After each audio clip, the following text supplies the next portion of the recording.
Magandang gabi po, mga ka-BK. Welcome po sa ating Barangay Kapre. Ako po muli, si Boy Kapre. At isa na naman pong kwento na mula sa tunay na pangyayari ang ating ibabahagi. Simulan natin. Taong 1961, sa rehiyon ng Caraga. Itago niya na lamang ako sa pangalang Solomon. Hindi pa naman sapat ang katandaan ko ngayon para makalimutan ang karanasang minsan nang pumatay sa akin. Nasa edad 11 ako noong mga panahon yun. Lumaking sakitin at mahina ang pangangatawan kahit ano pang kain ko ng masusustansyang pagkain. Noong panahon ding yun, ay mabibilang pa sa daliri ang mga bahay na nakikita, partikular sa sityo kung saan kami nakatira. Kadalasan kasi, mga puno ang kapitbahay dahil nasa gitna kami ng kagubatan ng Mindanao. Sa estado ng paligid at kondisyon ko, walang gabi na hindi nababahala ang lahat para sa akin. Mapupuno pa ng samot-saring halamang pangontra ang silong ng aming bahay para hindi makalapit ang mga tinatawag na maninilong. Mga kasi hindi lang isa ang maninilong ang magtatanggap kuhanin ng aking buhay. Madami sila. Lagpas sa 5. Aatake sila sa kahit na anong oras basta't kalat na ang kadiliman ng gabi. Siguro napapatanong kayo kung ano ang maninilong. Isa itong uri ng aswang na may nakakatakot na itsura. Walang buhok sa ulo. Malalaki ang mga mata. At sobrang itim. Mahabang-mahaba ang dilang ginagamit sa pagpatay ng biktima. Hindi rin magpapatalo sa kahabaan ang mga kuko nito sa kamay at paa. Maihahambing din sa gagamba kung papaano ito kumilos. Pagapang. Kadalasan nilang binibiktima yung mga taong may sakit, sakitin, at yung malapit ng mamatay. Masyado silang delikado dahil sa oras na makasilong sila, mamamalayan mo na lang na may patay na sa inyo. Masyado talagang mapanganib, lalo na't ang kubo ang aming bahay. May silong na pwedeng pasukin ng maninilong.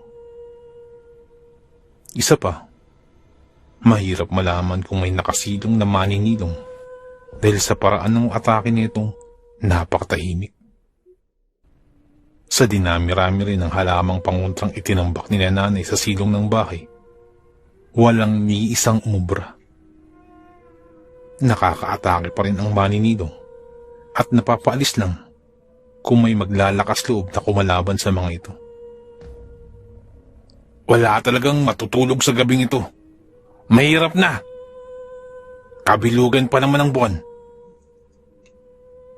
Mga salitang eksaktong nabanggit ni tatay nung gabing sabay-sabay na sumalakay ang 3 maninilong. Sa bahay namin, 5 kaming lahat. Si nanay, si tatay, at ang 2 kapatid kong nakatatanda sa akin. Papalubog pa lang ang araw, magsisimula na sa pagro-rosaryo si nanay. Taimtim na hihingi ng proteksyon sa amang may likha. Sina tatay naman at ang 2 kong kapatid ay maghahanda na ng mga posibleng ipanlaban kung sakasakali. Magsisilabasan na ang iba't ibang uri ng patilim mula sa kutsilyo hanggang sa sibat. Pagkatapos, magmimistula silang tanod na magbabantay sa labas. Nakakahiya na rin kina nanay dahil pabigat ako ng pabigat. Mabibilang lang ang gabing nasa tamang oras ang kanilang pagtulog. Pati ang pagluluto ng mga kakanin ay napagpaliban na rin. Ganun din sa mga trabaho ng dalawa kong kapatid.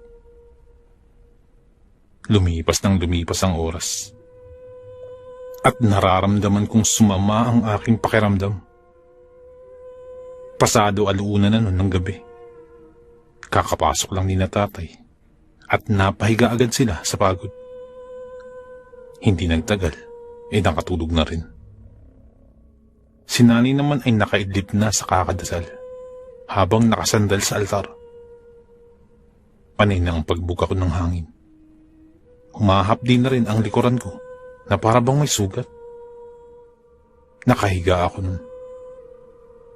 At nang sinubukan kong tumayo, parang may pumipigil sa akin upang makabangon. Pinakiramdaman ko ang hapdi sa likuran. At habang tumatagal, ay lalo itong humahapdi ng humahapdi. Hanggang sa pumilipit na ako sa sakit. Napahawak ako sa aking likuran. At ganun na lamang ang pagsigaw ko nang makitang napuno ng dugo ang aking kamay. Napukaw niya ito ang aking atensyon. Pero mukhang napasa ilalim kami ng isang mahika. Kahit anong lakas ng sigaw ko, ay hindi man lang nakakaabot sa kanilang tenga. Pinagpapawisan na ako at tinutulungan ang sariling makawala sa pambibiktima na sa hinala ko ay gawa ng maninilong. At dun ko lamang napagtanto na maninilong nga ang sumasalakay. Dahil sa siwang ng sahig namin gawa sa kawayan, kitang-kita ko ang tirik na mga mata na nakatingin sa akin. Ang maninilong inasa ilalim ng silong, habang nakalabas ang dilang nakakonekta na sa aking likuran. Damang-dama ko nga ang paggalawan ng bawat ugat sa katawan sa pagsipsip na ginagawa ng maninilong. Natatarantang kinapaka ko ang higaan. Naghahanap ng maaaring ipangputol sa dila ng maninilong. Pero matagal-tagal pa bago ko nakapa ang kutsilyo. Pinipigilan kasi ng puwersa ng maninilong ang katawan ko sa paggalaw. Nagawa ko namang maputol ang isang dila, pero nanghihina na sa maraming dugong nawala. Agad-agad ko rin ginising si nanay. Taranta at takot ang bumakas sa mukha ni nanay. Samantalang nagmamadaling lumabas ng bahay sina tatay at dalawa kong kapatid. Dala-dala ang kani-kanilang patalim. "Magsilabasan kayo, mga hayop!" Sigaw ni tatay habang sunod-sunod na pinaputok ang dala nitong armas. Todo rin sa pagmumura sina kuya. Si nanay naman ay nagkanda mali-mali na sa paggamot sa sugat ko sa aking likuran dahil na rin sa tindi ng nervous na kanyang nararamdaman. Itinapat ko naman ang palad sa dumurugong parte ng likod para mapigilan ang pagdurugo ng ilang saglit pa. Maya-maya, may dumikit na namang bagay sa aking likuran. Nang mahawakan ko ito, ay napaimpit ulit ako sa sakit. Isang dila na naman ng maninilong ang dumikit sa aking likuran. "Pedro! Pedro!" Natatarantang sigaw ni nanay at napahagulgul na sa iyak. Naipagtangis ko na lang din ang mga bagang ng may isa pang dumikit sa aking likuran.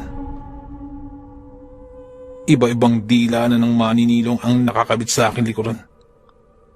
Naninigas na ang mga kamay ko nun at napapatingala na lamang. Hindi naman nagtagal at naputol din ang mga dilang yun. Malalakas ang kalampagan sa labas. Senyalis na nakikipagtagisan na ng lakas sina tatay sa tatlong maninilong na ang lakas-lakas ng loob na sumalakay. Sabay-sabay silang sumalakay sa aming bahay. Binuhusan ni nanay ng lanang gawa sa nyug na ginawa ni tatay. Paunti-unti namang lumamig ang aking pakiramdam at tumigil ng pagdurugo sa mga sugat. Hindi ako iniwanan ni nanay. Hinakap niya ako at nagsimula naman siyang manalangin sa Panginoon.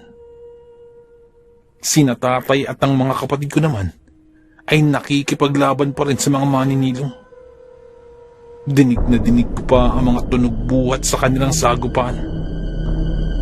Ang mga kaluskusan na nanggagaling sa labas. Naipikit ko na lamang ang aking mga mata nang tumagos sa dingding ang isang maninilong. At doon ay walang awa itong pinagtataga ni tatay.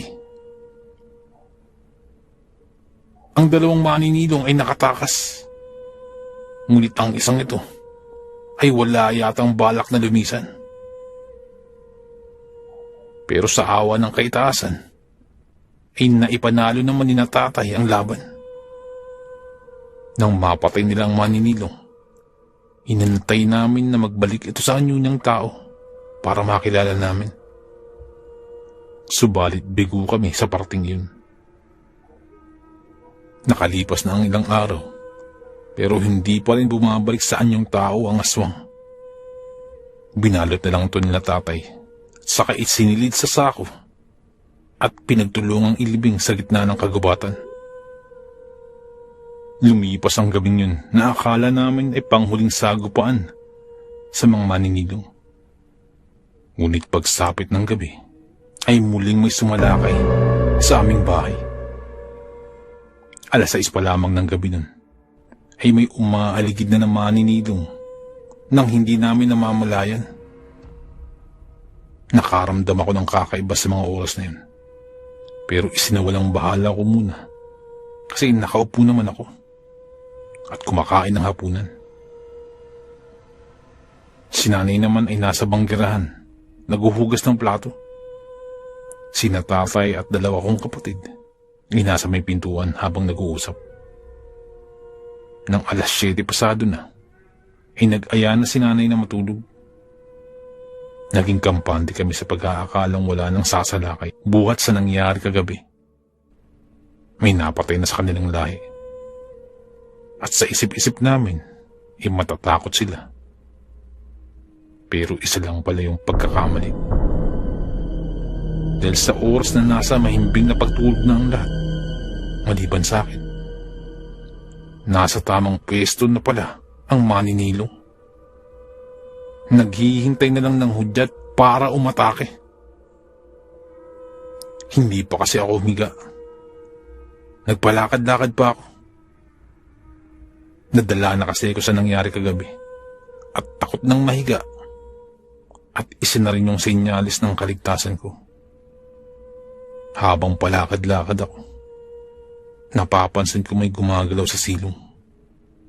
Hindi pa kasi nakapatay ang gasera sa lubnan. At sa parte ng sahig na walang banig, dun ko napansin na may gumagalaw. Salamat sa siwang sa pagitan ng kawayang sahig. Kinutuban na ako, kaya ipinagpatuloy ko ang paglalakad. Pero sinubayan ko naman ng pagmamasid. Lakad ako ng lakad. Galaw naman ng galaw ang bagay na nasa silong. Sumusunod sa kung saan direksyon ako tutungo. Sa panghuling lakad ko, dumiretso ako sa gawi kung saan nakalagay ang mga plato at baso. Tinabi ko ang lahat ng yun at nang mahulog ay nagsibangunan si nanay. May maninilong! Sigaw ko na agad. Na agad namang nirespondihan ni na tatay. Bit-bit ang mga patalim sa magkabilang kamay. Kanya-kanyang labasin na tatay at hinahanap ang maninilong na tinutukoy ko. Ang aswang naman ay nakatunganga lang at inaantay ang pagdating ni na tatay. Siguro ay bagong miyembro pa lamang yun ng lahing maninilong. At hindi man lamang ito tumakas o nanlaban man lamang. Para lang siyang batong nanigas sa kinilalagyan nito habang pinagtulungan ni na tatay. Katulad nung nakarang gabi, nakapatay na naman ng isang uri ng aswang si na tatay. Agad-agad din nila itong nilibing, katabi sa kung saan nakalibing yung unang aswang. Sa pagdating na naman ng gabi, matapos ang panibagong araw, may mahigit 3 maninilong pa ang umaaligid sa bahay. Pero hindi na sila nakalapit dahil matapos ang pangalawang pagkakataon na nakapatay si tatay, nilagyan na nila ng dingding ang silong na inabnuhan ng maraming asin. Sinabuyan din ng lana ni tatay ang lahat ng dingding sa bahay, maging sa labas at sa loob, at pati nang sa sahig. Sa mga sumunod na mga gabi, wala nang maninilong na nagparamdam hanggang sa tuluyan ng naging tahimik ang aming buhay. Yun nga lamang, kahit na hindi na nagagambala ng kampon ng kasamaan sa amin, nabahira na ng takot ang aming buhay. Sa karanasan kong iyon, ay kamuntikan na akong mamatay. Maging gayon naman na maraming taon na ang nakalipas magmula nun, nararamdaman ko pa rin ang kaparehong takot. Ganun pa man, isa na rin yung palatandaan na huwag magpakampante sa buhay. Kahit na ano pa ang estado mo, malalapitan ka pa rin ng ganitong uri ng kampon ng kadiliman.